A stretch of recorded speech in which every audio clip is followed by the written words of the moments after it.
अस्सलामुअलैकुम, welcome to my channel. तमाम video updates के लिए इसको सब्सक्राइब करके बेल नोटिफिकेशन को ऑन कर दें। तो आइए सुनते हैं आज एक नाकाबिले यकीन कहानी। रात का न जाने कौन सा पहर था जब अस्मा की आंख खुल गई। उसका दिल जोर जोर से धड़क रहा था। उसे हमेशा की तरह ही आज भी महसूस हो रहा था जैसे कि किसी ने उसे गहरी नींद से जबरदस्ती जगाया हो। उसने हाथ से माथे पे आया पसीना साफ किया और आहिस्ता से उठकर बल्ब का बटन दबाया। पल भर में पूरा कमरा रोशनी में नहा गया। उसने सुकून का सांस लिया, मगर ये सुकून भी आरजी ही साबित हुआ।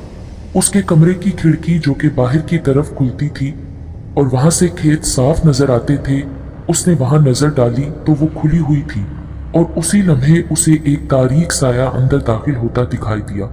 डर के मारे उसकी चीख निकल गई। वो आहिस्ता आहिस्ता कांपते होंठों के साथ दुरूद शरीफ और आयतल कुर्सी का विर्द करने लगी। मेरे साथ ये पहली बार हरगिज नहीं हो रहा था। मेरे 2 भाई और हम 2 बहनें थीं। मैं डेरा गाजी खान के एक करीबी गांव में पैदा हुई। अबू गांव में ही खेती बाड़ी करते थे। मैं जिस गांव में पैदा हुई वहां ये बात जुबानो जद आम थी कि इस गांव में जिन्नात का बसेरा है, और जिस बस्ती में मैं रहती हूँ वहां भी तकरीबन हर दूसरे बंदे पर जिन्नात हैं। खैर, हमारी बस्ती के थोड़ा और दूर मिट्टी से बनी एक कोठी थी जिसमें एक छोटा सा कमरा था जो मिट्टी से बना हुआ था और हमेशा बंद ही रहता था। उसके इर्द गिर्द ईंटों की दीवारें थीं और वहां किसी को भी जाने की इजाजत नहीं थी। बड़ों का कहना था कि वो जगह भारी है और वहां किसी बुरे साए का बसेरा है, इसलिए वहां कोई औरत तो क्या रात में मर्द भी जाने से डरते थे। वो जगह दिन में भी बहुत पुरअसरार लगती थी। बस्ती से थोड़ा दूर खेतों में वो कोठी वाक़ई थी। इर्द गिर्द खेत और दरमियान में वो कोठी।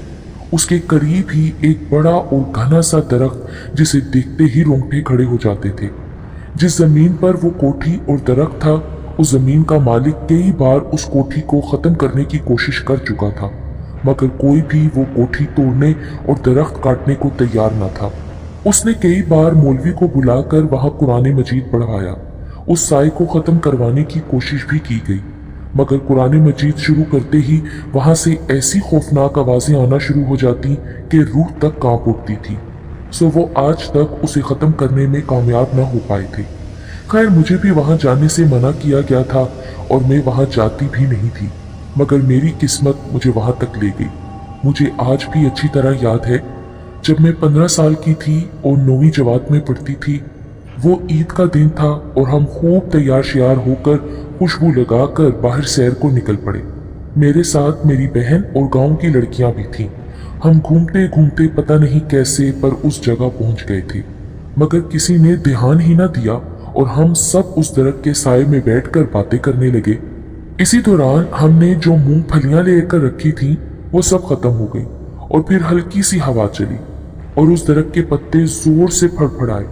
उस आवाज पर सबने ऊपर देखा और सब ही खौफ से लरस गई। इस तरफ तो किसी ने ध्यान ही नहीं दिया था कि हम आखिर कहाँ बैठे हैं।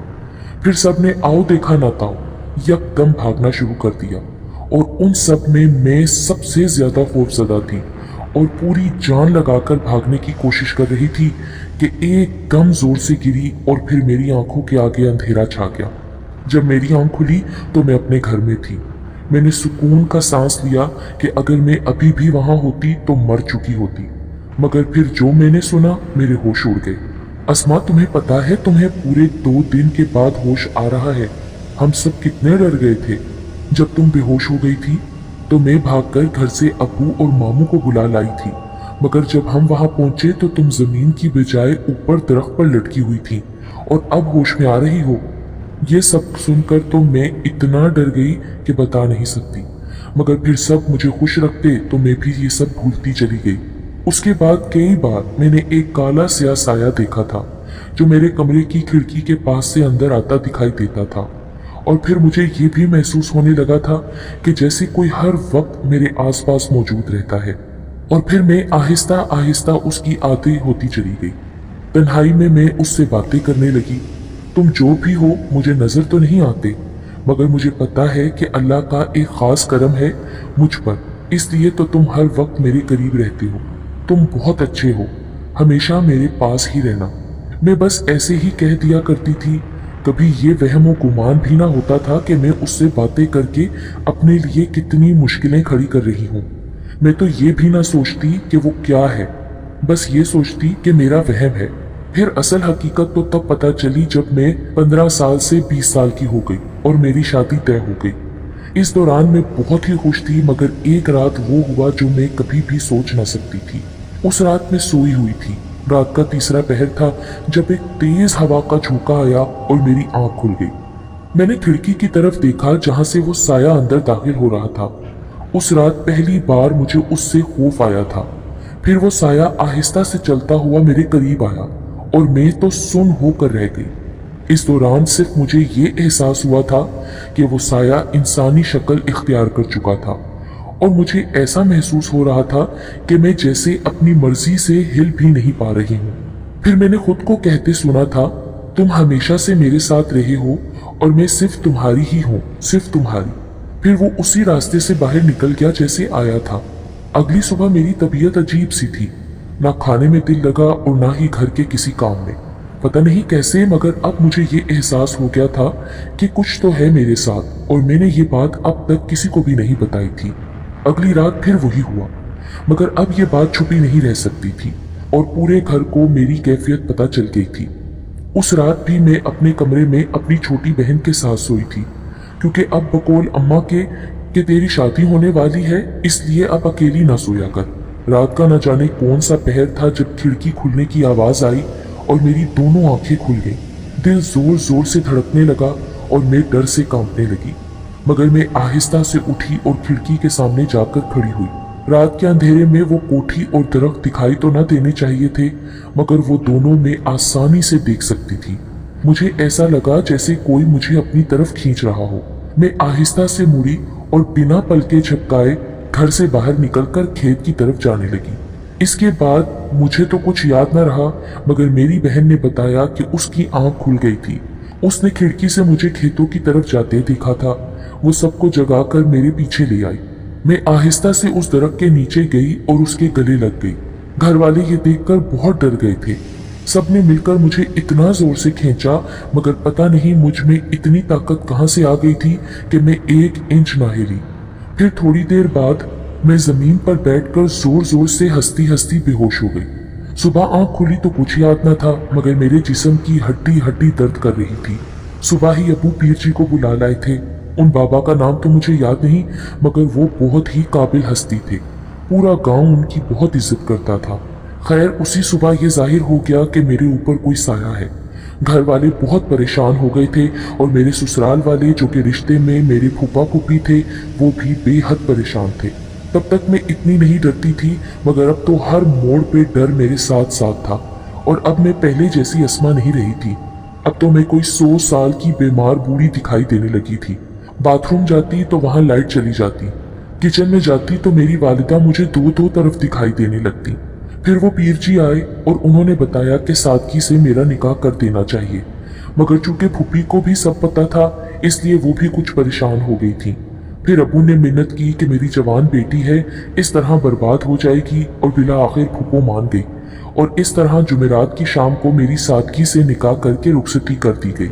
कहा तो ये गया था कि शादी होते ही मुझे तमाम मसाइल से छुटकारा मिल जाएगा, मगर ऐसा कुछ ना हुआ। शादी की पहली रात जो कई दुआओं और मुरादों के बाद आती है, शादी जैसे रिश्ते के बारे में सोचते ही दिल में मीठी सी लहर दौड़ जाती है, मगर मैं जानती थी कि कुछ तो होगा और फिर वही हुआ।